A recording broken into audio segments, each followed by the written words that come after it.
Bem-vindo ao podcast da Igreja Reino. Esperamos que você aproveite esta mensagem. Mais informações sobre este conteúdo e outros recursos, visite reino.church. Queria convidar você a abrir a sua Bíblia comigo em Hebreus 12.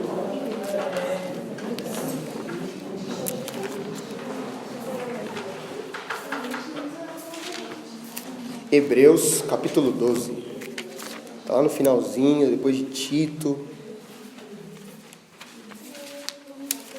Alguém me explica o que aconteceu aqui semana passada? Meu Deus do céu, que glória, que fogo de Deus. Foi lindo demais. Bom, semana passada nós falamos muitas coisas, né? Foram muitas coisas mesmo. Foi muito intenso, né? Meu Deus. O Senhor nos pegou de jeito aqui. O culto nem acabou, para vocês terem ideia. Então, o culto nem começou hoje, porque ele nem terminou domingo passado. Então, ele continua, né? E foi muito poderoso, assim. O Senhor nos tocou semana passada de uma forma muito especial, assim, muito específica. Foi algo de Deus, assim, algo do céu, assim. Eu tô queimando com aquilo da semana passada ainda. Meu Deus, tô queimando. E foi um culto maravilhoso, né? Foram muitas coisas que a gente colocou aqui, mas a centralidade do que foi dito é a respeito de nós vivermos o evangelho mais radical, né? Nós irmos um pouquinho mais profundo. Nós não renunciarmos àquilo que nós estamos ouvindo e que nós estamos vendo Jesus fazer. E para que nós não podemos renunciar, precisamos ver o que Ele está fazendo, para que podemos fazer junto com Ele, né? Eu falo muito sobre isso, eu falo que nós confiamos em Jesus. Confiar vem da palavra confiar, que significa fiar junto. Então você fia de um lado, Jesus fia do outro. E quando você confia em Jesus, você está fiando com Ele, você está fazendo com Jesus, né? Você faz o que Jesus está fazendo, você coopera, porque Jesus opera e você coopera. Amém? E eu queria ler com você Hebreus 12. Antes de ler na sua versão, eu queria que você ouvisse essa versão aqui, é uma versão diferente. É a versão A Mensagem. E ela é muito legal, ela é uma Bíblia contemporânea, assim, bem gostosa para fazer devocional, eu indico pra caramba, muito legal, ela traz uma linguagem mais parafraseada, né? Ela é uma Bíblia parafraseada. Ela não é boa, não é indicada para fazer estudos, mas ela é legal para devocional, né? Que você traz um entendimento mais claro ali do dia a dia. Então eu queria ler com você Hebreus 12, vou ler do 1 ao 3, mas eu vou ler na mensagem, então vai ser um pouco diferente, tá bom? Percebemos que isso significa todos esses pioneiros iluminando o caminho, todos esses veteranos nos encorajando. Vocês percebem o que isso significa? Significa que o melhor a fazer é continuar, livres dos acessórios inúteis, comecem a correr e nunca desista. Nada de gordura espiritual extra, nada de pecados parasita. Mantenha os olhos em Jesus, que começou e terminou a corrida que participamos. Observe como ele fez, porque ele jamais perdeu o alvo de vista, aquele fim jubiloso com Deus. Ele foi capaz de vencer tudo pelo caminho, a cruz, a vergonha, tudo mesmo. Agora está lá, num lugar de honra, ao lado de Deus. Quando se sentirem cansados no caminho da fé, lembrem-se da história dele, a longa lista de hostilidade que ele enfrentou. Será como uma injeção de adrenalina na sua alma. Meu Deus, maravilhoso, vamos lá. Jesus, nós te agradecemos essa manhã, nós te agradecemos porque o Senhor é bom, nós te agradecemos por essa palavra, Jesus. Nós pedimos para que o seu espírito de revelação e de sabedoria esteja sobre nós essa manhã, Jesus. Que o Senhor abra o nosso entendimento, Jesus. Que o Senhor injete nessa manhã em nós uma adrenalina, Jesus, para a nossa alma, Jesus. Uma injeção de adrenalina para que nós possamos continuar caminhando no Senhor, para que nós possamos continuar andando no Senhor. Abra a nossa mente, abra os nossos corações, para que nós possamos ouvir a sua mensagem. Que aqui hajam corações como terra fértil, Jesus, que vai receber a semente, e essa semente dará frutos, Pai. Nós te pedimos, Jesus, esteja conosco, fale conosco nessa manhã, no seu nome nós oramos, Pai. Amém e amém.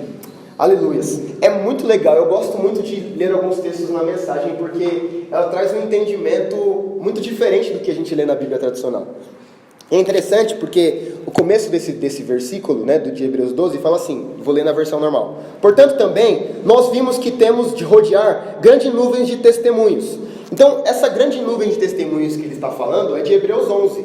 Porque Hebreus 11 fala da lista dos heróis da fé. fala de Abraão, fala de Moisés, fala dos homens que morreram, que foram cortados ao meio, fala de homens que viveram uma vida de fé intensa, homens que caminharam com Deus de forma intensa. Então eles são como uma nuvem de testemunhos. O testemunho desses homens de fé precisa nos encorajar, é disso que ele está falando, né? No capítulo 12. Então, portanto, também, visto que temos de rodear uma grande nuvem de testemunhos, desembaraçamo-nos de todo o peso do pecado que tenazmente nos assedia e corramos com perseverança a carreira que nos está proposta. Então, é sobre isso que nós vamos falar um pouco nessa manhã. Nós vamos falar um pouco sobre jornada. Eu abri um parênteses no domingo passado, falei a respeito disso, dei uma pincelada sobre isso, que a todos nós é dada uma oportunidade de correr, mas aqueles que têm mais fome, aqueles que têm mais sede, vão mais longe. E eu queria falar sobre isso nessa manhã. Eu queria falar sobre essa jornada que nós estamos caminhando, essa jornada que nós estamos andando e para onde nós estamos indo e o que nós estamos fazendo. Amém? Vocês estão comigo? Amém. Vamos juntos, vamos juntos. E aí o versículo 2 de Hebreus 2 diz assim: olhando firmemente para o autor e consumador da nossa fé, Jesus, o qual, em troca da alegria que lhe estava proposta, suportou a cruz, não fazendo caso de ignominia, que é de vergonha, e está assentado à destra do trono de Deus. Considerais, pois, atentamente aquele que suportou toda a oposição de pecados contra si mesmo, para que não vos fadigueis desanimando a vossa alma. Então, esse texto vai nos alertar e vai nos fazer lembrar daquilo que Jesus passou, e o que Jesus passou, ele foi muito duro. Jesus passou por coisas muito intensas, né, na caminhada, na jornada dele até a cruz. Então, esse texto, como a Bíblia Mensagem diz, ele precisa nos lembrar de algo para que isso dê uma injeção de ânimo para a nossa alma. Isso nos dê uma injeção de continuarmos caminhando na jornada. Que isso nos dê uma injeção para andarmos um pouco mais e para corrermos um pouco mais. A nossa jornada, ela muitas vezes a gente enfrenta picos e vales, né? Tem momentos que você está subindo, você está correndo na subida, né? Então é cansativo, as pernas doem, né? A jornada é árdua. Às vezes você está indo para um lugar muito alto, o ar fica rarefeito, as coisas ficam meio... Quando você não está acostumado com a pressão do ar, você vai para um lugar muito alto, dá aquela tontura, né? Dá aquela balançada, você fala, meu Deus, e agora? Eu vou cair. E essa é a nossa jornada. Nós caminhamos com Jesus e nós temos momentos de picos e momentos de vales. Momentos em que nós estamos voando e momentos que nós estamos mais baixos. Nós estamos passando por diversidades, por tribulações. E isso faz parte da jornada. É normal na jornada. E eu digo mais, é necessário para a jornada. Porque se nós vivemos uma vida linear, se nós vivemos uma vida que não nos confronta em nada, nós não seremos transformados em nada. E o propósito de Jesus, o propósito do Evangelho é nos tornarmos semelhantes a Jesus. Ainda no texto de Hebreus, eu falo muito desse texto que fala que Jesus aprendeu a ser obediente pelas coisas que ele sofreu. Hebreus 5:8. Vai dizer assim, Jesus aprendeu a ser obediente pelas coisas que ele sofreu. Então a nossa jornada ela é feita de sofrimentos muitas vezes. Nós passamos por algumas dificuldades, algumas coisas, e essas dificuldades elas têm um propósito: nos tornar semelhantes a Cristo, fazer com que nós sejamos iguais a Ele, fazer com que nós nos tornemos iguais a Cristo. Ontem nós fomos ministrar, eu e a Isa, num culto no lar de uns amigos nossos. Foi muito legal. A Amanda, não sei se alguém conhece. Vocês lembram da Amanda? Do Ruge? Sim, enfim, X. E aí foi muito legal, assim, porque eu falei um pouco disso, eu falei sobre isso, eu falei sobre... Sabia que seu nome é cristão? A Bíblia te chama de cristão, você fala assim, eu sou cristão. Isso sabe o que significa ser cristão? É ser um pequeno Cristo. Então, um cristão, ele é um pequeno Cristo. Então, como um pequeno Cristo, nós não estaremos livres das coisas que Jesus passou, por exemplo. Nós somos melhores que Jesus por um acaso? Não, claro que não. Então Jesus, sendo Deus, passou por tribulações, passou por dificuldades, passou por coisas que atribularam ele, passou por coisas que fizeram chorar, passou por coisas que fizeram ficar com raiva, né? Quando ele encontra os homens no templo lá pegando uma outra coisa, ele pega o cordão de 3 dobras lá e senta o rei em todo mundo. Então Jesus passou por situações na vida dele, na jornada dele até a cruz. Mas Jesus ele estava com os olhos fixos em um lugar, fixos na palavra que o Pai tinha dado para ele, fixos num lugar que ele não poderia se desviar do caminho. Então assim também somos nós.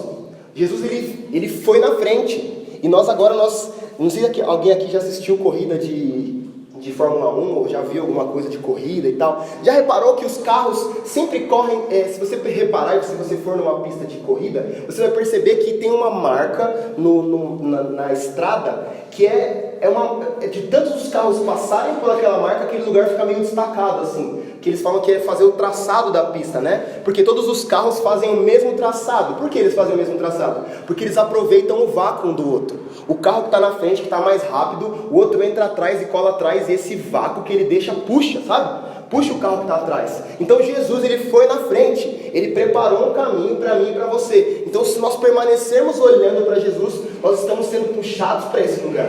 Nós estamos sendo puxados para esse lugar que Jesus tem para nós.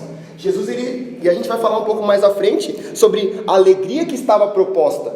A alegria que está proposta para nós. Por que nós devemos correr? Por que nós precisamos correr a nossa jornada? Porque existe um prêmio, existe uma recompensa para nós. E a recompensa para nós é o próprio Jesus. Sabe, eu estava falando ontem com o pessoal lá, eu falei, gente, nós já temos tudo que nós precisamos. Se Jesus não nos der mais nada daquilo que nós pedimos em oração, nós já temos o suficiente, poxa. Nós já temos o Espírito de Deus habitando em nós, nós já temos a mensagem, nós já temos a palavra para guiar os nossos passos. Nós não precisamos de mais nada. O que nós precisamos é de uma renovação de mente. Nós precisamos não só ter a palavra, mas entender e vivê-la. Amém? Vocês estão comigo aqui? Vocês estão felizes ainda? Sim. Aleluias. Então, a Bíblia, a mensagem fala assim, olhe para essa nuvem de testemunhos, né? Ele começa dizendo assim, percebam o que significa todos os pioneiros que iluminaram o caminho. Então vai falar desses homens que viveram uma vida de fé, e nós olhamos para esses homens e falamos assim, caramba, existe uma possibilidade de eu também viver uma vida de fé. Sabe, muitas vezes nós lemos a Bíblia e nós distanciamos muito a realidade da palavra com a nossa realidade. Você olha para a Bíblia e você olha para a realidade das coisas que você vê na Bíblia, e você olha para a sua vida e você fala, não, é impossível viver isso. Não dá para viver essas coisas, é muito distante da minha realidade. Eu vejo Jesus falando de você tocar nos enfermos e eles serem curados, de você beber veneno e não morrer, mas eu não consigo viver essas coisas. Por que nós não vivemos essas coisas? Porque nos falta fé e nos falta entendimento. Sabe, nós precisamos de um novo nível de fé, de crer. Porque nós não somos atacados aqui como nas igrejas perseguidas, né? Que as pessoas morrem pelo Evangelho. Mas aqui, no nosso país, nós somos atacados na nossa mente. E o que mais o Senhor desse século quer é roubar a nossa fé. É nos peneirar e deixar a nossa fé de fora. É tirar cada vez mais de nós a nossa fé, para que a gente possa caminhar de uma vida, né? Vacilante, caindo. Mas o Senhor, Ele pede para que nós olhemos para Jesus, que tinha uma fé, ele tinha uma convicção. Jesus, mesmo quando estava no Getsemane sendo tentado, quando ele estava lá desfalecido, ele falou assim, Senhor, eu não queria ir para a cruz, mas contudo que seja feita a sua vontade.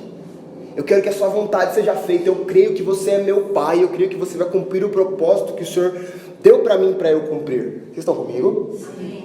Então, o Senhor está nos chamando e o Senhor quer nos injetar nessa manhã uma injeção de ânimo. Muitos de nós às vezes estamos desanimados. Deixa eu te falar uma coisa. Ontem eu e a Isa, a gente teve uma briga de casal, né? Que acontece, é natural, faz parte da vida. E aí eu fiquei assim, a gente ficou, né? Os dois assim meio balançados, meio mal, meio estranho, assim, aquele clima chato. E aí nós íamos ministrar na casa dos nossos amigos, e aí ficou aquele clima chato assim e tal. Entenda muito bem o que eu vou dizer aqui. Eu não estou falando de hipocrisia. Não estou falando de sermos hipócritas, amém? Não estou falando disso. Mas aí a gente estava meio assim balançado, já estava quase dando o horário da gente sair, a gente não tinha sentado para conversar ainda, para se resolver. E aí eu senti muito Jesus falando assim, o meu evangelho, a mensagem que você carrega, a mensagem que você fala é muito maior do que você. Sabe o que acontece? Muitas vezes nós atribuímos o nosso bem-estar, a nossa alegria. Se eu estou alegre, o Evangelho está comigo. Se eu não estou alegre, não está comigo. Se eu estou vindo nos cultos todo domingo, o Evangelho está comigo. Se eu faltei um culto, já não está tudo bem. Sabe, a mensagem do Evangelho é muito maior que essas coisas. Então sabe o que é isso? É o que esse texto de Hebreus vai dizer para nós.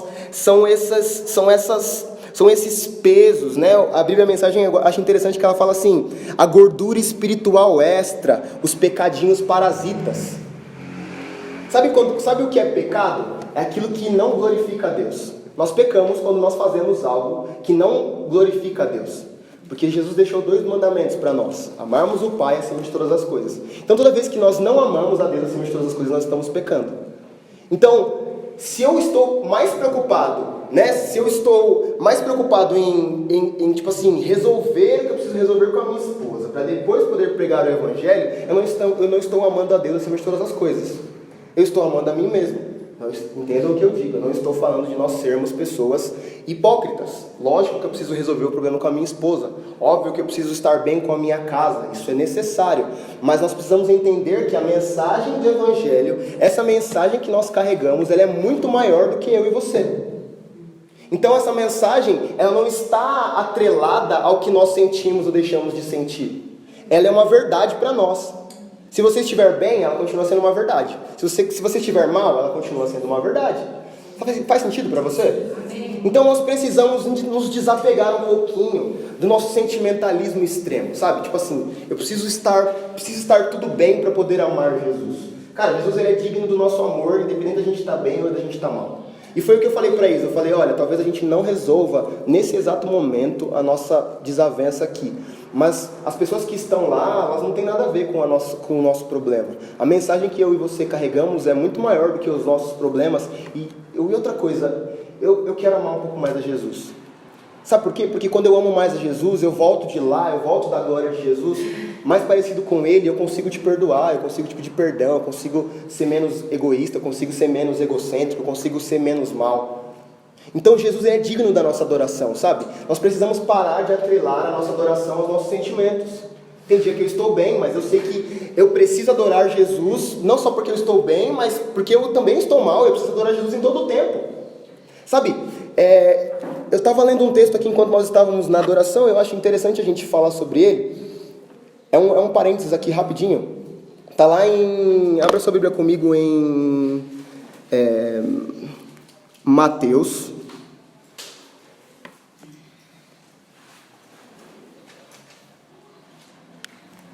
Calma aí. Vamos em Marcos, acho que é melhor. Marcos 3.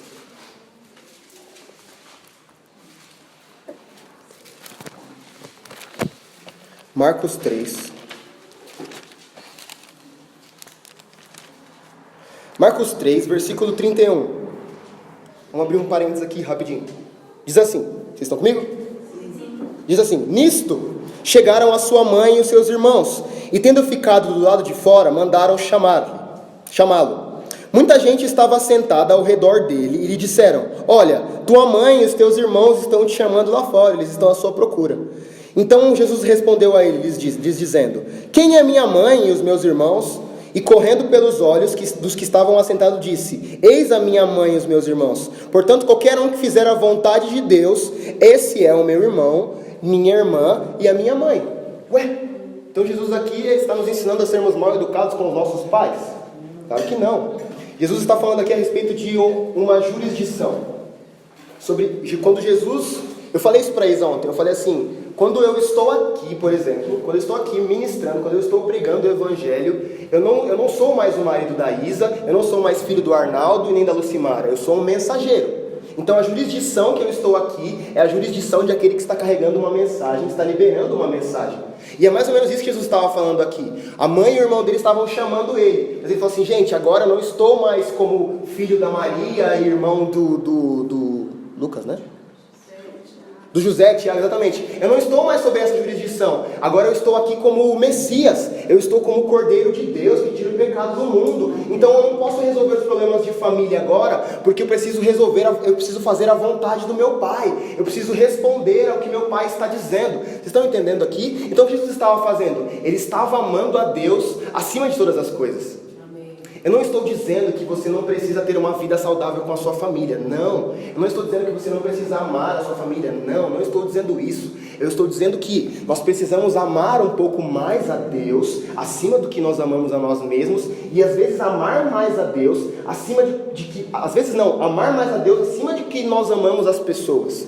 Sabe, eu não posso amar a Jesus, eu não posso atribuir a minha vida com Jesus na resposta das pessoas a respeito da adoração ou não. Eu não posso atribuir a minha vida a Jesus a respeito de uma coisa que é muito um pouco menor. Sabe, existe um caminho sobre mais excelente para nós, e é nós adorarmos a Jesus.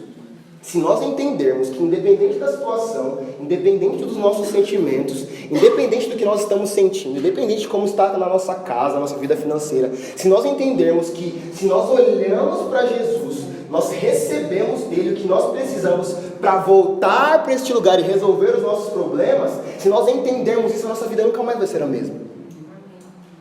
Nunca mais. Porque o que acontece? Você fala assim, não, eu preciso estar bem para vir à igreja, eu preciso estar bem para vir amar a Jesus. Sabe, eu acho isso um pouco de egoísmo. Isso é egoísmo. Porque Jesus, ele é digno de todo louvor e de toda adoração. Eu sempre gosto de pensar nisso. Jesus, ele é digno. Ele é digno. Mesmo que eu não queira adorá-lo, ele é digno da minha adoração. E quem sou eu e quem é você para negar a adoração a Jesus? Ah não, Jesus, hoje eu não estou bem, hoje eu... não estou legal hoje, não estou afim hoje. Quem é você para negar a adoração a Jesus? Ele é digno. Sabe? Ele é digno de receber a minha e a sua adoração. Então nós temos que mudar a nossa mentalidade. Nós temos que mudar a nossa mentalidade. Nós precisamos amar a Jesus um pouquinho mais. Nós precisamos fixar os nossos olhos naquele que é o autor e consumador da nossa fé. Lembra que eu falei semana passada de Hebreus 6, que diz assim, Jesus, ele é um sumo sacerdote que sabe se compadecer das nossas dificuldades. Jesus, ele sabe se compadecer, ele passou por dificuldades, ele já foi na frente, meus irmãos. Então quando você pensar que você tem uma dificuldade que é muito difícil, pensa assim, Jesus já foi na frente. Jesus já foi na frente, ele já passou por isso, e o melhor, quando ele estava na cruz, ele disse assim, está consumado. Aleluia. Quando Jesus estava na cruz, ele disse assim, está consumado. O que Jesus consumou na cruz? O meu e o seu pecado. Hebreus vai dizer, vamos lá, deixa eu achar.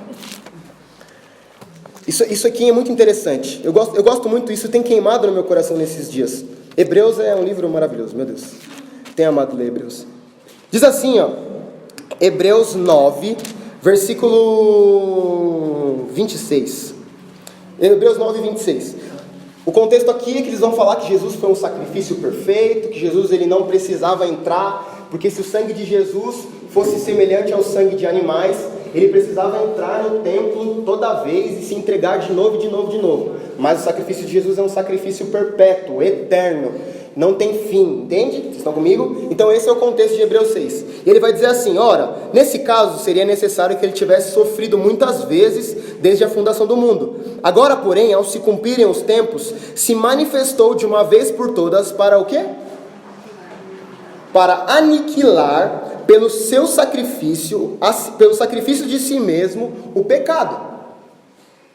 Então vamos lá. Hebreus vai dizer assim, nós precisamos desapegar, Hebreus 12, que a gente leu no começo. Nós precisamos tirar esses parasitas, esses parasitinhas que ficam, se apegando aos nossos calcanhares, ficam ali comendo ali, Cantares vão falar assim, das raposinhas que comem dos vinhais. Nós precisamos nos desfazer dessas coisas e nós precisamos correr rumo a um lugar. Então nós precisamos nos desfazer daquilo que já não tem mais poder sobre nós. O pecado já não tem mais poder sobre mim, sobre você. O pecado ele é uma sugestão para nós que somos nascidos de novo. Você tem a oportunidade de escolher hoje se você quer pecar ou não. Amém? Faz sentido para você? Quando nós nascemos no pecado. Amém? Nós nascemos no pecado. Amém? Todos nós aqui nascemos no pecado. Mas em Cristo nós somos uma nova criatura. Amém. Então a partir da nova criação, a partir de uma nova criatura, o pecado hoje já não nos domina mais como escravos. O pecado já não prende mais o nosso pescoço, os nossos braços e os nossos pés. Hoje nós somos livres pelo sangue de Jesus. Amém. Então nós precisamos viver uma realidade de livres, não mais de presos. Então por isso que Hebreus fala assim, se desapeguem, tirem de vocês esses pecadinhos que estão presos a vocês e corram em direção a Jesus, corram em direção ao alvo, olhem o que Ele fez, se alimentem disso e corram. Por que nós não estamos correndo muitas vezes? Porque nós estamos atribuindo um valor, nós estamos atribuindo um peso, nós estamos atribuindo algo ao pecado que ele já não tem mais sobre a nossa vida. O pecado já não tem mais poder sobre a minha e sobre a sua vida, meus irmãos. Nós precisamos viver diante dessa realidade, porque Jesus aniquilou. A palavra aniquilar significa tornar sem efeito, tirar, reduzir a nada. Jesus, quando ele disse está consumado, ele disse assim: eu aniquilei, eu resolvi o problema de vocês. Vocês agora precisam vir por mim, caminhem por mim, porque você já não tem mais o que possa impedir você de caminhar e entrar neste lugar. Nada mais te impede, meus irmãos. Então por isso que eu digo assim, nós não podemos atrelar os nossos sentimentos com a nossa adoração.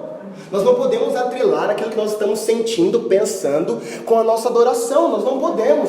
Porque Jesus já nos livrou, já preparou um caminho. O que nós precisamos fazer? Correr. Nós precisamos correr rumo ao alvo. Nós precisamos correr rumo a Jesus. Nós precisamos andar com Ele. Vocês estão comigo aqui? Então, nós precisamos entender a jurisdição que nós estamos, por exemplo, quando nós estamos num culto em adoração a Jesus. Nós não precisamos ficar preocupados com o nosso irmão do lado. Nós não precisamos ficar preocupados se o violão está afinado ou se o violão não está afinada, se a voz está afinada ou se ela não está. Nós precisamos apenas correr. Não só no culto, no ambiente, mas em todos os lugares da nossa vida. Mas eu falo do culto racional porque muitas vezes nós esperamos algo. E eu falei isso semana passada. Nós precisamos quebrar os protocolos. Eu não quero ficar a minha vida inteira dizendo para você: levante suas mãos, abaixe suas mãos, diga sim Jesus, diga não a Jesus. Cara, você não precisa disso. Você tem livre acesso ao Pai. Amém. Você não precisa de alguém te dizer o que você tem que fazer na adoração. Você só precisa ir lá e adorar. Então Jesus quer nos desfazer. Hoje, nessa manhã, Jesus quer fazer com que a gente bata a poeira. Jesus quer fazer com que a gente arranque essas sanguessugas que estão em nós, para que nós possamos correr em direção a Ele. Correr em direção a Ele e nunca mais pararmos. Eu não estou dizendo que a nossa jornada com Jesus vai ser linda e maravilhosa, que nós vamos sempre vencer, né? Esse evangelho triunfalista, né? Você pode, você é empoderado, você vence, você é de Deus. Não estou dizendo isso. Eu estou dizendo que nós passaremos por provações, sim. Nós passaremos por dificuldades, sim. Mas uma coisa nós não podemos fazer: nós não podemos deixar de correr em direção a Jesus. Amém. Porque tudo que nós precisamos, tudo que nós desejamos está nele. Amém? Amém. Então,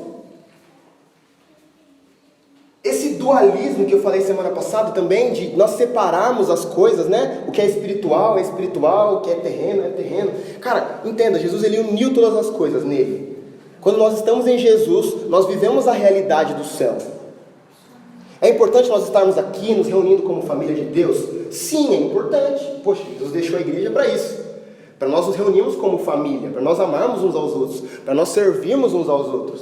Mas cara, se você fala assim: pô, mas minha vida com Deus não está como ela deveria estar, eu não estou orando o quanto eu deveria orar. Cara, não é sobre isso, é sobre você entender que se você orar 6 horas, ou se você orar 15 minutos, o acesso continua sendo o mesmo. Você não tem mais acesso porque você orou mais, ou menos acesso porque você orou menos. O acesso permanece o mesmo, é perpétuo. Por isso que eu estou dizendo, essa mensagem, a mensagem do Evangelho é maior do que eu e você. A mensagem do Evangelho é maior que o meu e que o seu sentimento. Por isso que, como eu disse, estou fazendo bastante spoiler da semana passada, porque foi muito poderoso mesmo, né? Como eu disse, os apóstolos eles não renunciaram àquilo que eles viram e àquilo que eles ouviram. Está lá em Atos 4, depois você lê na sua casa. Atos 4 ele fala assim: nós não podemos deixar de anunciar aquilo que nós vimos e aquilo que nós ouvimos. Essa mensagem ela encarnou tanto em nós que nós não podemos deixar de falar. Não tem outro assunto que eu possa falar. Por quê? Porque aquilo está nutrindo. Estava nutrindo eles. Eles estavam sendo ameaçados, eles estavam sendo afligidos, mas eles falaram assim: cara, não posso deixar de anunciar isso aqui, isso é muito forte. Essa mensagem é muito poderosa. Então, eles não estavam atrelando a mensagem ao sentimento deles. Provavelmente eles deviam estar com medo. Imagine a gente aqui adorando a Jesus e a galera batendo no portão, polícia. Sai, vocês vão morrer todo mundo. E aí? E se um dia o Brasil começa a se tornar um país perseguido? E aí, meu irmão? Você vai abandonar Jesus na primeira aprovação, no primeiro tapa na cara que você levar, por causa do Evangelho? E aí? Sabe, o Senhor quer nos chamar para um evangelho um pouco mais radical. E um evangelho mais radical é quando nós entendemos que essa mensagem ela é maior do que a gente. Gente, eu posso morrer hoje. Posso sair ali na rua agora e morrer. E o evangelho vai continuar sendo pregado. João 3,16 ainda vai continuar tendo o impacto que sempre teve. Porque esse evangelho que nós estamos pregando não está preso nesse tempo. Ele é um evangelho eterno. Essa mensagem aqui que nós estamos lendo, ela já estava quando nós viemos à terra e ela vai permanecer quando nós saímos dessa terra. É muito maior do que eu e você, meus irmãos. Então nós não podemos pegar o evangelho e querer minimizar ele. Nós não podemos pegar o evangelho e querer zipar ele. Sabe quando você quer compactar um arquivo? Você fala assim, poxa, acho que isso aqui não vai caber nesse lugar. Deixa eu comprimir esse arquivo para que ele caiba. Não, meus irmãos, o evangelho é muito maior do que eu e você. E é isso que faz com que ele seja poderoso. Porque se o evangelho fosse do nosso tamanho, os nossos sentimentos impactariam nessa mensagem. Mas estando bem ou não estando bem, o evangelho continua sendo o mesmo. Você estando feliz ou você não estando feliz, Deus continua sendo bom. Você estando bem ou você não estando bem, Jesus continua salvando, curando e libertando. Sabe, a palavra fala assim que se nós não clamarmos, as pedras clamarão. Ah, você não quer entregar a sua adoração? Ah, você não quer você não quer levantar as suas mãos? Você não quer viver uma vida com Jesus? Tá tudo bem, você não precisa. As pedras vão fazer isso por você. Sabe, e é o que eu falei semana passada, eu não quero, velho. Eu não quero que as pedras clamem, eu quero correr a minha corrida.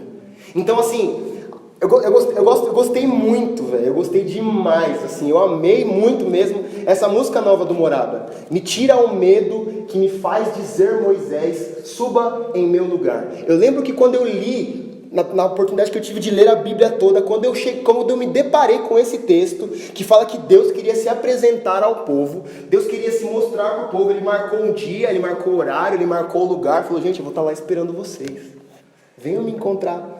E aí o povo viu os relâmpagos, os trovões, viu a glória, viu o fogo, viu a nuvem. O que eles fizeram? Não, a gente não quer. A gente quer que Moisés fale por nós. Deus não, a gente tem medo.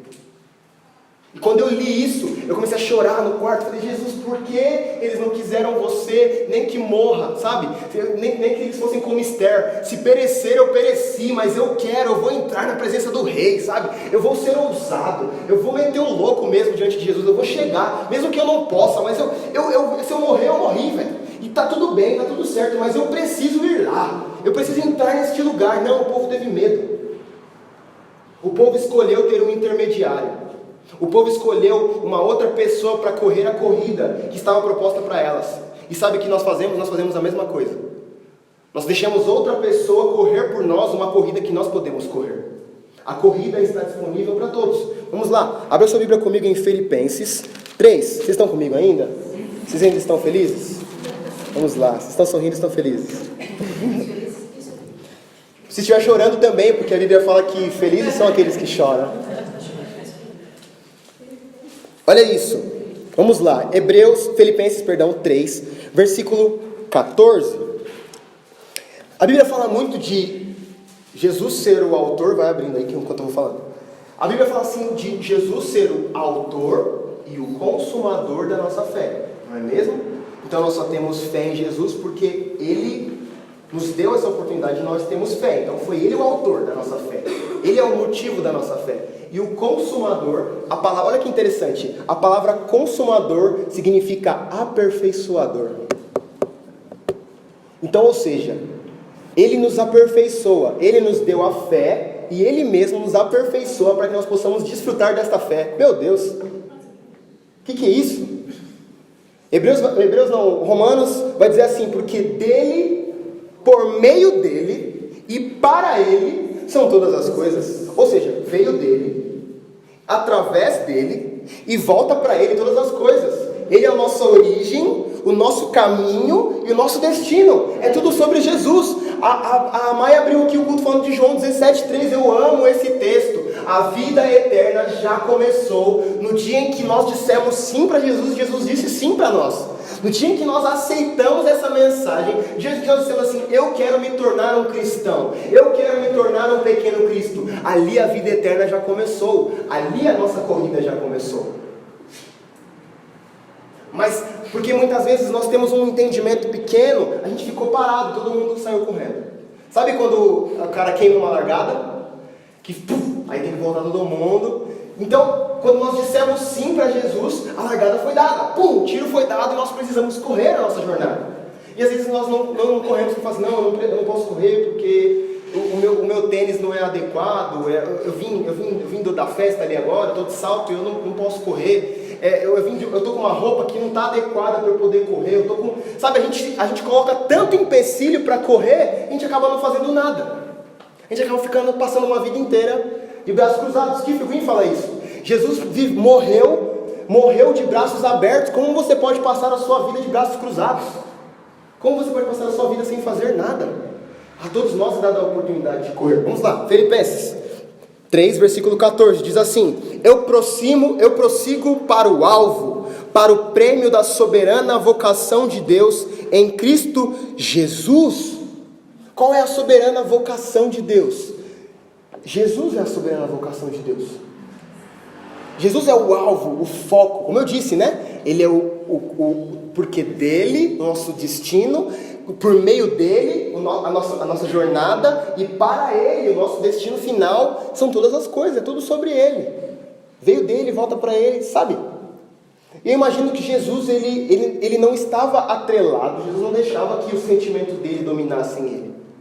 Ele não deixava, por isso Jesus vivia uma vida no secreto. Isso é uma chave para nós. Uma vida no secreto nos reequilibra para nós podermos correr. Quando nós temos uma vida no secreto, nós somos reequilibrados para correr a jornada que nos é proposta. Então Jesus, toda vez que ele lidava com uma situação, essa situação é difícil, essa situação é complicada, eu preciso escolher os meus discípulos. O que eu vou fazer? Eu vou ficar esperando? Vou ficar procurando que nem um maluco na rua? Não, eu vou me encontrar com o Pai. E ele ia, se retirava, se encontrava com o Pai, recebia a revelação do que ele tinha que fazer, e ele fluía. E ele corria a carreira que estava proposta para ele. Então, a vida no secreto, a gente fala disso e está quase se tornando um clichê, mas não pode se tornar um clichê no nosso meio, porque tudo parte desse lugar. É interessante porque tem um texto que fala que Jesus ele fica sabendo da morte de João Batista. João Batista era um amigo de Jesus. Ele conhecia João Batista. A mãe dele e a mãe de João Batista eram amigas. Uma ajudou a outra, né? Uma cooperou com a outra. Então eles se conheciam. E eu imagino que como se alguém virasse para mim e falasse assim: olha gente, deixa eu falar para vocês, a Amanda, ela morreu.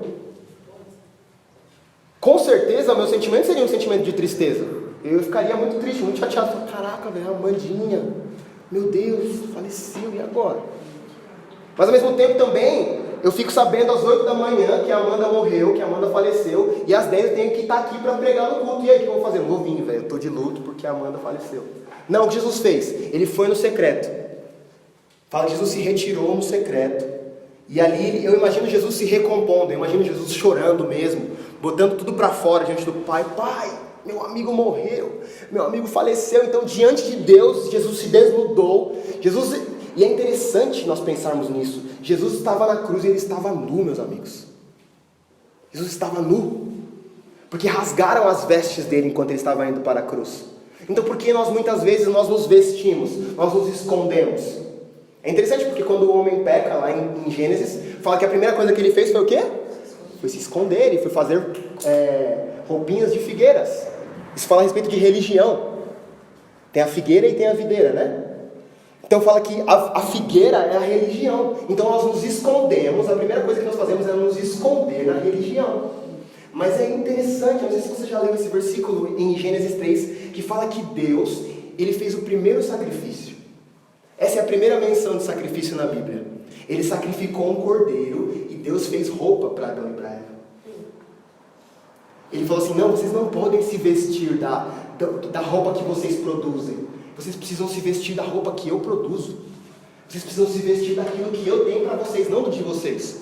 Porque o que vocês fazem, poxa, não é legal. Uma folha de figueira, qualquer coisinha, ela rasga, ela tem problemas. Mas a roupa que eu tenho para vocês vestirem é uma roupa que vai durar. É uma roupa que permanece. Está fazendo sentido para você? Então, nós nos escondemos muitas vezes na nossa religião. Enquanto Jesus, ele morreu, ele estava na cruz nu, desnudo. E ele viveu uma vida desnuda diante do Pai. Ele rasgava o coração diante do Pai. E essa precisa ser a nossa atitude diante de Deus. Então, Ao saber que João Batista tinha morrido, Jesus ele se desnuda e ele fala, eu imagino, né? É uma conjectura minha. Eu imagino Jesus se desnudando e falando, meu Deus, eu perdi meu melhor amigo. Puxa vida, que dia terrível. Mas eu preciso cumprir o propósito, eu preciso continuar correndo a minha carreira. Eu não posso parar nisso. João Batista morreu, João Batista conhecia o Senhor, então eu sei onde ele está, eu tenho convicção de onde ele está, eu preciso continuar correndo a minha jornada. E Jesus volta, é interessante, porque nesse texto vai dizer que Jesus volta e ele cura a todos. É uma das únicas menções que diz que Jesus curou todo mundo. Que aí tem a primeira multiplicação de pães, de peixes. É nesse texto. Um pouquinho antes disso vai fazer que falar que Jesus curou todo mundo. E aí anoiteceu, o tempo passou, Jesus curou todo mundo. E aí levou tempo, com certeza deve ter levado tempo, né? Tocar em todo mundo ali e tal. E aí anoiteceu e ele falou, puxa vida, agora minhas ovelhas estão sem comida, sem nada, já está tarde da noite. Vamos fazer assim, vou dar comida para elas, vou abençoar elas. Mas para que Jesus pudesse curar a todos, para que Jesus pudesse multiplicar os pães, primeiro ele teve que se encontrar com o Pai e rasgar as suas vestes diante do Pai e dizer, Pai, esse é o meu sentimento. E eu imagino o Pai consolando Jesus, dizendo assim, eu te entendo, filho, mas vá lá e cumpra o propósito. Vá lá e corra a corrida que te é proposta. Vá lá e cumpra o seu propósito. Amém? Está fazendo sentido para você? Vamos continuar, vamos lá em 1 Coríntios 9. Volta um pouquinho aí na sua Bíblia. 1 Coríntios 9.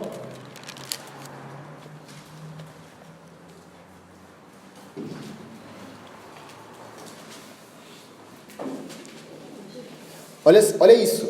E esse é o embasamento bíblico para aquilo que nós falamos. Que a todos é dada uma oportunidade de correr, mas aqueles que desejam mais, correm mais. Esse texto vai falar sobre isso. 1 Coríntios 9.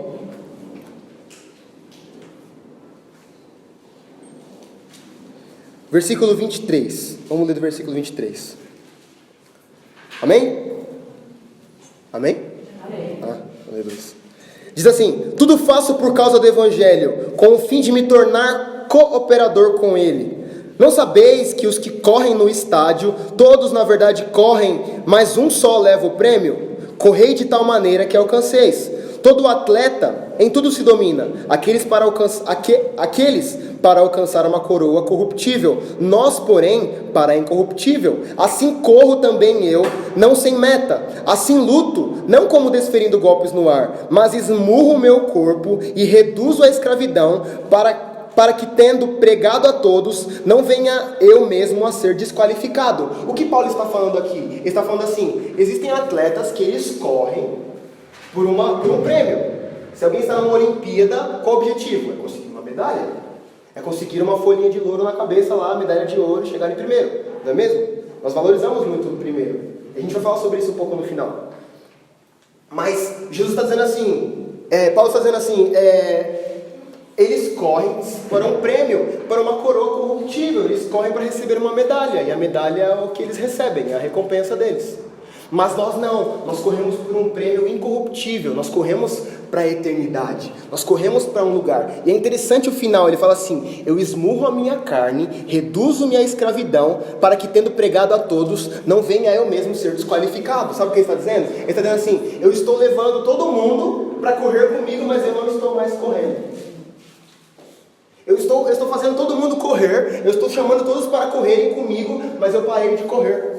E ele fala assim, eu esmurro a minha carne, eu me faço prisioneiro dessa mensagem, para que eu nunca me esqueça que eu não posso parar de correr a minha jornada, que eu não posso parar de caminhar o que eu preciso caminhar, que eu nunca possa parar de fazer o que eu preciso fazer. Vocês estão comigo? Então Paulo está dizendo assim, eu não posso me esquecer que eu não posso mais parar de correr, mesmo recebendo revelações profundas, mesmo pregando para muitas pessoas, mesmo vendo Deus operar, mesmo vendo Deus fazer, eu não posso me esquecer que eu nunca mais vou parar de correr. Eu nunca mais vou poder parar de correr. É interessante aquele texto que Paulo fala de que assim, eu combati o bom combate, eu completei a carreira, eu guardei a fé. E no outro texto ele fala assim que eu refuto todas as coisas como esterco para ganhar a Cristo. Então tudo aquilo que eu vivi, eu refuto isso como esterco porque eu desejo a soberana vocação, eu desejo o Cristo. O que Paulo está dizendo assim, quando Paulo disse isso, era o final da jornada dele já.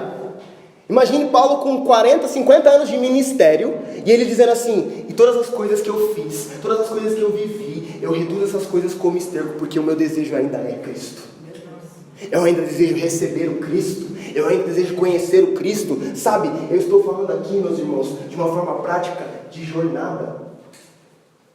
Não estou falando aqui de nós temos uma experiência, e essa experiência reger toda a nossa vida.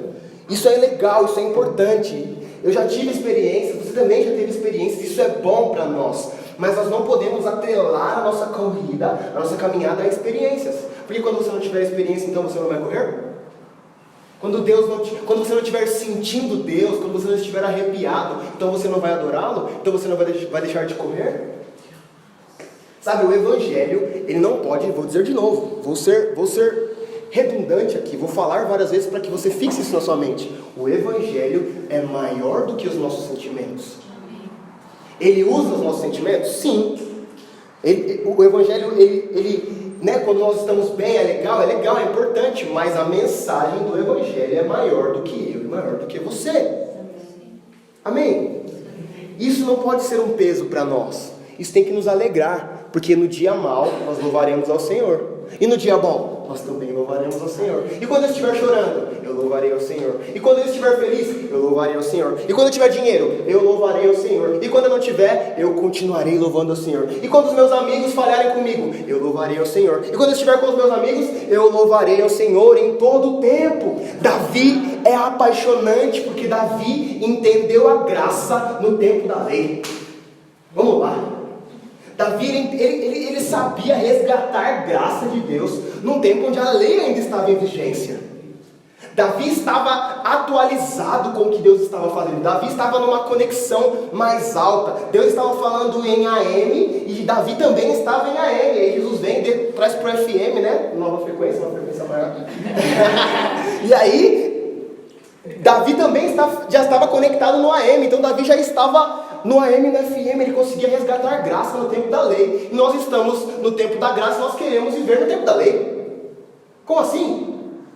A graça não é um padrão menor, meus irmãos. A graça não diminuiu as coisas. A gente pensa assim, não, nós estamos no tempo da graça. Nós somos salvos pela graça. Isso não vem de nós, vem de Deus, né? Nós reduzimos a graça, mas na verdade a graça é um lugar mais alto. Porque a lei diz assim, quando adulterarem com a sua, se você adulterar, se você se deitar com uma mulher, isso é adultério, isso é a lei dizendo. Se você matar uma pessoa, isso é homicídio. Aí a graça vai dizer assim, se você olhar de uma forma má para uma mulher, você já está adulterando com ela. E se você pensar algo ruim a respeito do seu irmão, você já matou ele no coração. Isso é a graça. Ou seja, a graça é menor ou maior? Bem maior. Por quê? Porque aquilo que a lei não consegue resolver por fora, a graça resolve por dentro. A graça veio para resolver dentro de nós. A lei é importante? É importante. É preciso ter a lei. Eu vejo a lei como o amor de Deus, como o cuidado de Deus para aquele povo. Mas eu vejo a graça como mais amor de Deus. Porque a graça, ela é uma abundante graça. Ela está sobre nós. Então nós não podemos pensar que nós temos que pagar por algo que é de graça. Vamos lá. Se tem alguém dando amostra grátis no mercado, você fala assim, quanto custa isso daí que eu quero comprar? Não, amigo, é de graça. Não, mas quanto custa? Não, é de graça. Só pega, e só come, só desfruta, só experimenta, só vai. Então esses somos nós. A gente não precisa ficar pagando preço nenhum. Jesus já pagou. Nós precisamos agora olhar para Ele e caminhar com Ele. Amém? Vamos correr, meus irmãos. Sim. Vamos correr a carreira que nos é proposta. Vamos lá, vamos parar de correr no mesmo lugar. Vamos parar de fazer como Paulo diz aqui. Vamos parar de esmurrar o ar.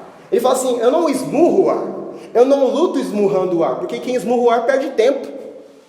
Não, eu corro para onde eu sei que eu estou sabendo para onde eu estou indo. Então, por que nós estamos às vezes, ai meu Deus, um irmãozinho fala uma coisa e aí vira uma bola de neve, o irmãozinho fala uma situação e aí vira uma coisa, nada contra os irmãos da bola de neve aqui em nome de Jesus, né? Só uma expressão.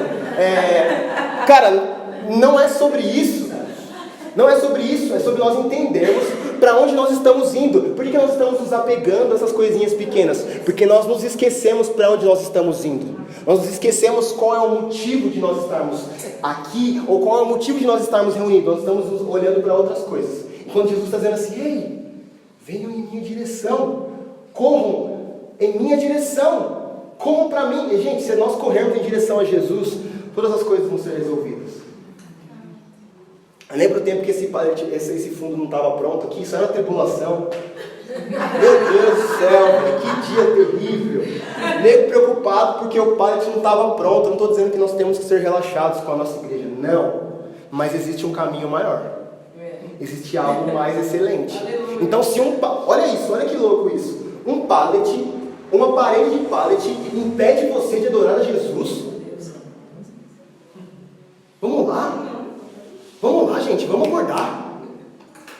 Vamos acordar. Eu falei isso para uns irmãos que foram lá em casa. Eu falei assim, gente, o chão da nossa casa não está tão limpo quando ele deveria estar, e a gente não é relaxado, a gente cuida da nossa casa. Mas assim, se um chão sujo impede a gente de ter um tempo de comunhão, então o que é isso? O que é? Vamos lá. É um chão sujo que nos impede de ter uma comunhão? Não. Sabe, nós precisamos nos desapegar, nós precisamos crescer um pouco mais, meus irmãos. Nós precisamos andar em lugares um pouquinho mais altos. Nós estamos brigando por coisinhas que elas não vão levar a lugar nenhum. Nós precisamos olhar para Jesus. Se nós não estamos olhando para Jesus, nós não estamos correndo a carreira que nos é proposta. A gente quer ficar dando murro no ar. Não, porque tem que resolver palha, porque tem que pintar o chão, é porque tem que pintar a parede, porque tem que limpar o chão. Não estou dizendo que nós não precisamos fazer essas coisas, mas essas coisas, elas não são o centro de tudo. O centro de tudo ainda é sobre Jesus. Se tiver som ou não, eu continuo amando Jesus. Se tiver chão sujo ou chão limpo, eu continuo amando Jesus. Se tiver, sabe, nós precisamos entender esse lugar de amar Jesus sobre todas as coisas. Porque senão nós queremos, nós desviamos do propósito. Nós queremos fazer outras coisas que não o que é mais importante. Nós estamos sobre um tempo, hoje eu vou falar sobre isso, depois eu vou chamar a Isa para falar um pouco no final. Mas nós estamos no tempo de nós estarmos sobre uma porção dobrada.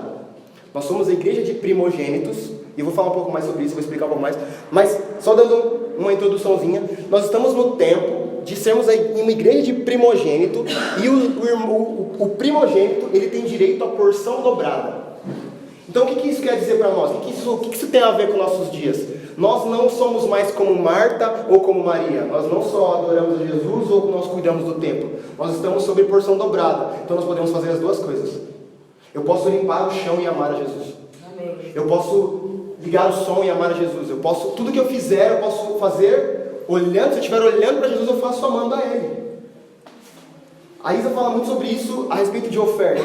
Se você entrega a sua oferta e ela não morreu no seu coração, você não entregou. Se você pedir um perdão, isso é uma oferta. Você pedir perdão é uma oferta. Se você pediu perdão, mas esse perdão não caiu no seu coração, ainda tem rancor, você ainda não pediu perdão. Você só falou uma palavra bonita, mas não subiu. A oferta, ela é dada quando ela sobe. Quando você esquece dela. Nem lembro mais. Eu te dei um negócio, nossa, velho, nem lembrava. Nossa, te pedi perdão, putz, nem lembrava. A gente discutiu, nossa, me esqueci, não estou dizendo a gente ser bobo, não. Vocês estão entendendo? É um lugar de maturidade, sermos pessoas maduras. Vamos correr a carreira que nos é proposta. Jesus está disponível para nós.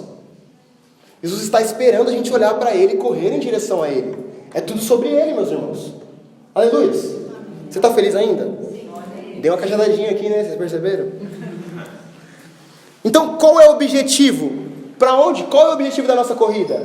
Por que nós corremos? Qual é o objetivo da nossa corrida, meus irmãos? Diga aí para mim. Pode responder. Qual é o objetivo da nossa corrida? Não é uma pergunta retórica. Exatamente. Esse é o nosso objetivo, não existe outro. Cumprir um propósito. De fato, propósito eterno. O Ademar de Campos estava na escola lá, falou sobre isso. Meu Deus, Imagine um tiozinho de 40 anos de ministério me falando de propósito eterno, meus irmãos. Ele fala assim, gente, escrevi 800 músicas, mas eu sou fraco demais ainda. Eu ainda gosto quando eu estou no meu quarto amando Jesus. Eu falei, oh my God. Ele falou assim, escrevi 800 músicas e eu sou fraquinho demais. Eu falei assim, meu Deus. 800 e ele é fraco demais. Por quê? Porque ele entende para onde ele está correndo. Ele fala assim, se me tirarem o ministério hoje, não me tiraram nada, porque eu tenho Jesus. Então o ministério não pode ser o centro da nossa vida. Jesus sim.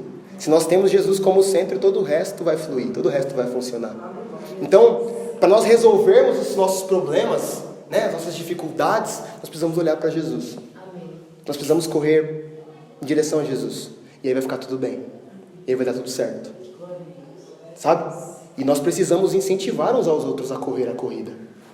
Você vê um irmãozinho seu que está vacilante, chama ele e fala, ei, vamos aí, velho. Vamos correr? Vamos lá, vamos olhar para Jesus. Vamos correr. Eu gosto muito da Lu, né? Falei semana passada. Ela sempre fala isso, irmã, amigo. Todos é dando a oportunidade de correr, mas aquele que tem fome, que tem sede, corre mais. Aquele que quer mais, recebe mais. Aquele que deseja mais.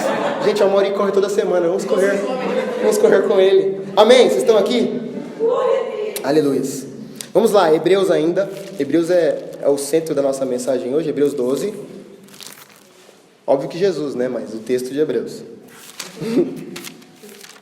Hebreus 12, versículo 14 e o versículo 15. Vamos lá. Diz assim, vocês estão comigo? Hebreus 12, versículo 14 e versículo 15.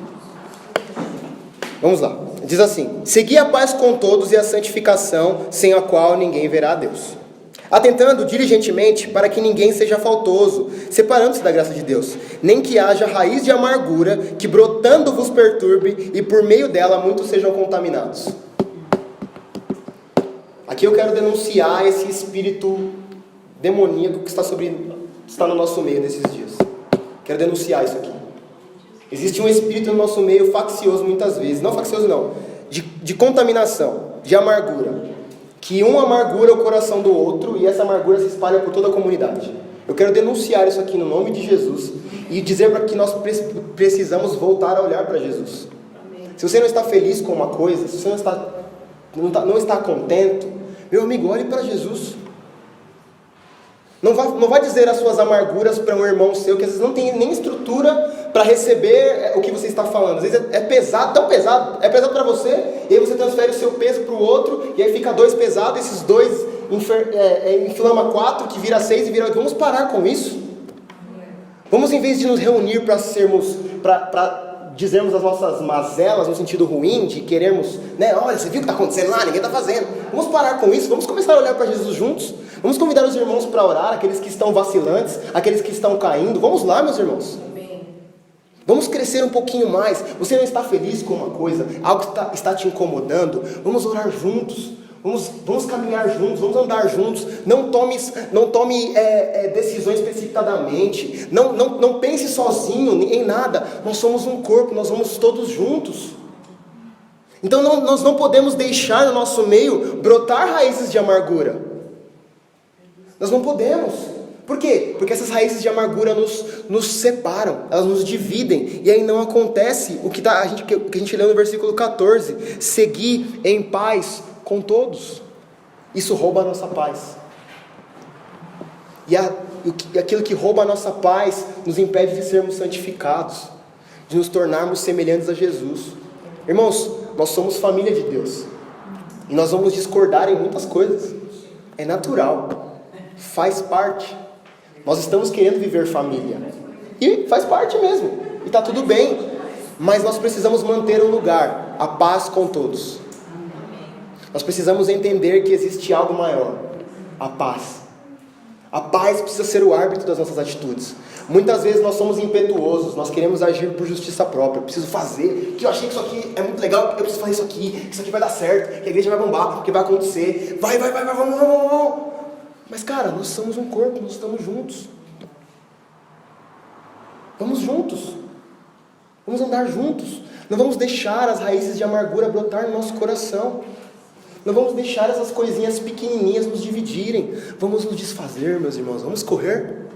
Vamos lá? Vamos correr rumo a Jesus. Vamos juntos. Aleluia. Vamos juntos. Vamos lá todos para o mesmo lugar, correndo para o mesmo lugar. Vamos juntos. Nós precisamos disso. Eu preciso de você. Você precisa de mim. Eu preciso de você. Você precisa de mim. Nós precisamos de Cristo até o fim. É verdade. Isso é verdade. Nós precisamos uns dos outros. Eu tenho dito, os meus heróis da fé estão aqui, ó. Esses são os meus heróis da fé. Porque são as pessoas que caminham comigo no dia a dia, que sabem dos meus defeitos, sabem das minhas qualidades, mas estão ali. E eu também sei dos defeitos delas, e sei das qualidades dela, e estamos juntos. Vocês são os meus heróis da fé. Eu olho para o Amaury e falo, mano, o Amaury é um profeta das nações. Eu tenho o privilégio de andar com o Amaury. É um privilégio de andar com a Regina, de andar com a Sheila, de andar com todos vocês, até os irmãos que estão chegando agora. É um privilégio. Até os irmãos são de outra comunidade, vocês são de outra comunidade, né? Então, tá tudo bem, nós somos família de Deus. Amém? Amém. Nós temos que focar naquilo que nos une, não no que nos divide. Que horas são? Tá, vou acelerar. Vamos lá. Hebreus 12. Continua ainda em Hebreus 12. Versículo de número 22.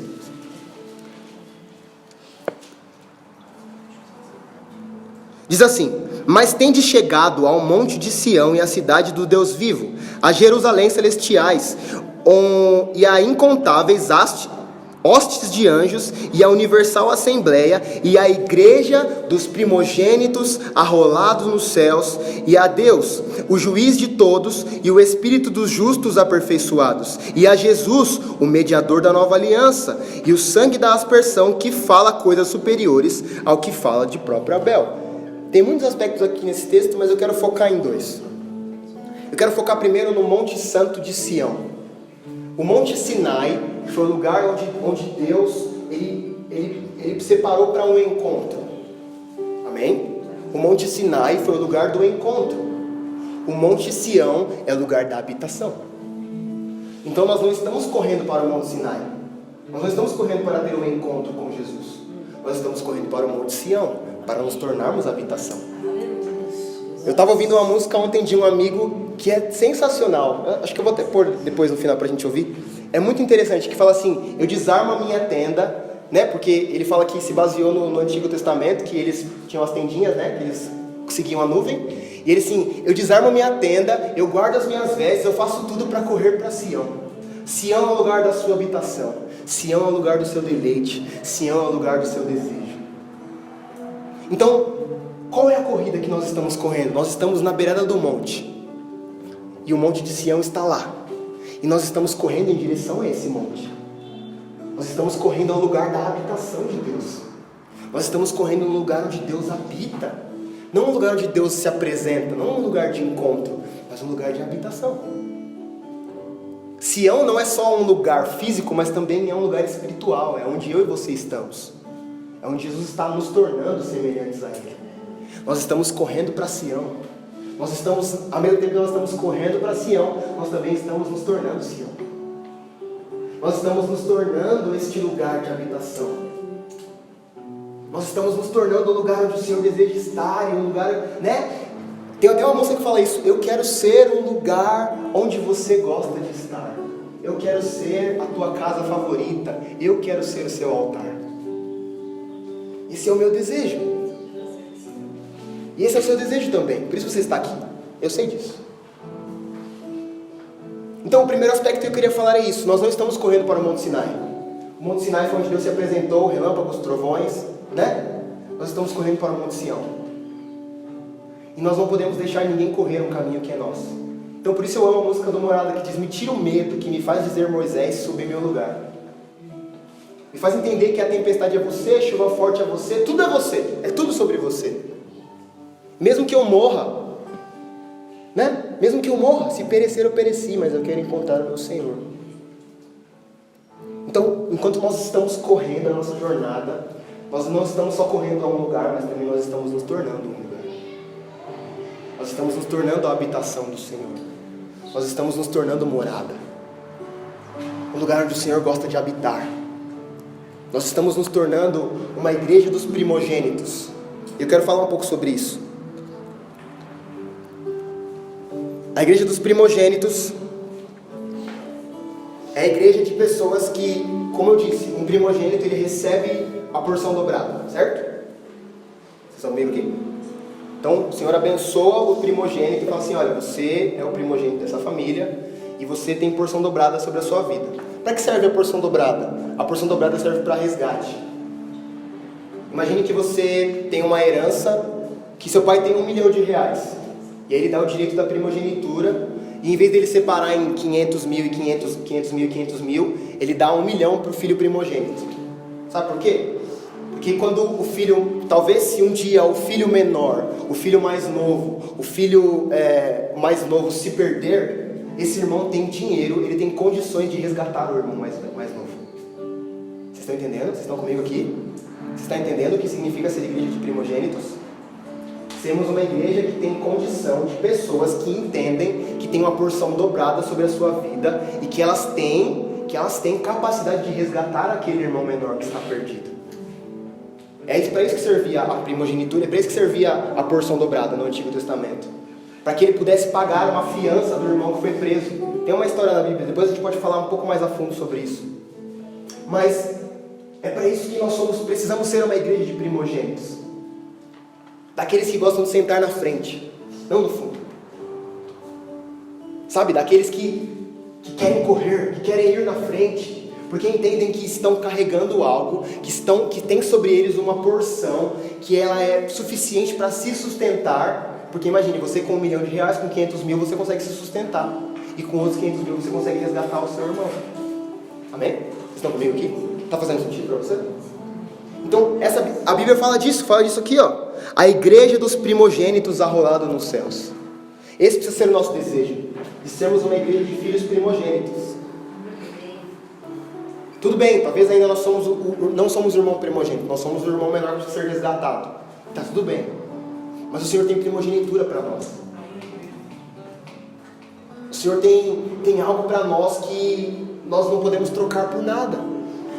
Ele continua o texto dizendo aqui, ó.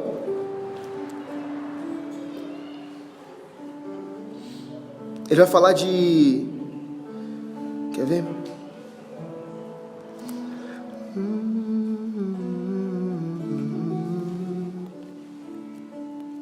Não está aqui nesse texto. Está aqui. Está na mensagem.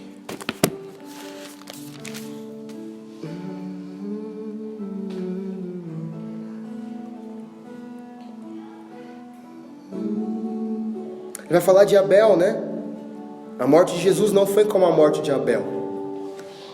Caim teve inveja de Abel, e aí ele matou o seu irmão. E o sangue de Jesus, o sangue que nos cobre, não é como o sangue de Abel. Um sangue que morreu porque foi extravagante, porque entregou uma oferta agradável ao Senhor. Não. O sangue de Jesus a nós não é o sangue de que... A oferta que Jesus entregou, o sangue de Jesus é maior do que o sangue de Abel. É uma oferta agradável ao Senhor. Então, quando nós corremos a corrida de Jesus, nós recebemos essa porção de Jesus e nós nos tornamos o primogênito. Porque nós nos tornamos como Jesus. A Bíblia fala que Jesus é o primogênito de muitos irmãos. Não é mesmo? Então, eu e você, cristão, pequeno Cristo, primogenitura. Você é um primogênito. Mas eu sou o irmão menor da minha casa. Mas se você desejar, se você correr a sua carreira, se você entrar neste lugar, você se torna um primogênito do Senhor. Onde você tem condições de sustentar a você, onde a palavra alimenta você, mas também alimenta os outros. Onde você tem o suficiente para resgatar a você mesmo, assim como Paulo fala. Eu não quero me perder, eu não quero pregar para todos, mas me perder no caminho. Por quê? Porque Paulo entendeu que ele era o primogênito. Ele tinha uma porção que ele podia distribuir com os irmãos, mas ele também precisava de uma porção para ele. Então nós não podemos apenas repartir o que nós temos só, sem recebermos nada de novo. Nós precisamos continuar correndo, continuar desejando, continuar amando Jesus. Amém? Nós precisamos ser uma igreja de primogênitos. Daqueles que sentam na frente, daqueles que desejam mais, daqueles que correm a sua carreira, daqueles que têm responsabilidade. Sabe, nós precisamos nos autorresponsabilizar pela nossa fé. Eu preciso ter autorresponsabilidade com a minha fé. Eu não posso mais dizer para Moisés entrar no meu lugar. Eu não posso mais deixar ninguém entrar no meu lugar. Existe um lugar para mim. Apocalipse vai dizer que o Senhor nos dará uma pedra com um novo nome.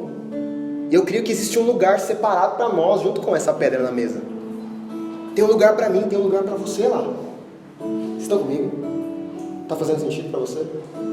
Então o Senhor está nos chamando a nós corrermos a carreira que nos é proposta. Nós corrermos em direção a Jesus e não vacilarmos mais. Sabe, nós precisamos nos desfazer das coisinhas pequenas que estão nos impedindo de correr. Nós precisamos deixar para trás esses parasitas que estão grudados nas nossas pernas e estão nos impedindo de correr. Meu irmão, corra. Corra. Existe pão e existe vinho para você. Corra. E o versículo 29 de Hebreus vai dizer assim: porque o nosso Deus é fogo consumidor. Sabe, à medida que você vai correndo, à medida que você vai andando, o Senhor vai consumindo você. A gente fala muito sobre isso, né? Sobre madeira, né? Sobre madeira na Bíblia fala de humanidade.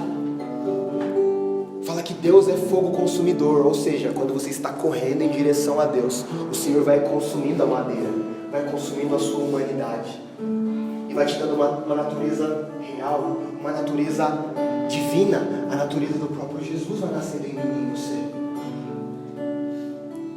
Sabe, nós precisamos despertar para a autorresponsabilidade com a nossa fé. Já não é mais tempo de nós deixarmos outros fazerem o que nós temos que fazer. Já não é mais tempo de nós esperarmos por ninguém. A corrida está dada para todos. Você tem fome? Você tem sede? Corra. Deseje mais. Mas Gustavo, mais nada, meu irmão. Mais nada, nada mais pode te impedir. Mas Gustavo, não. Mais nada. O seu passado já passou. Você é uma nova criatura em Jesus. Eu gostei muito de um testemunho que eu ouvi o Nick falando a respeito de uma das meninas que eram prostitutas e elas conheceram a Jesus. E aí as pessoas perguntam para ela assim: mas e aí? Me conta como que era a sua vida antes. Ela fala assim: eu não tenho que contar da minha vida antes, isso não importa mais. Já não importa mais, porque agora eu conheço Jesus. E eu quero contar do que Ele está fazendo, do ponto em que eu conheci Jesus para frente, para quando eu comecei a viver. Então eu quero contar sobre o que eu estou vivendo. Eu não quero contar do tempo de morte. Já foi, já passou, acabou, já era. Vamos viver a partir de agora, a partir de hoje. Vamos correr, sem vacilar, sem olharmos para trás, focados, olhando para Jesus, seguindo rumo ao alvo, rumo à soberana vocação. Amém? Vocês estão comigo aqui? Sim. Então, eu não quero orar por você nessa manhã. Não que eu não queira, eu quero. Mas eu quero deixar você com isso fervilhando na sua cabeça, sabe? Eu quero terminar esse culto hoje deixando você pensando, sabe? Com a pulga atrás da orelha. Tipo assim, cara, o que eu faço agora?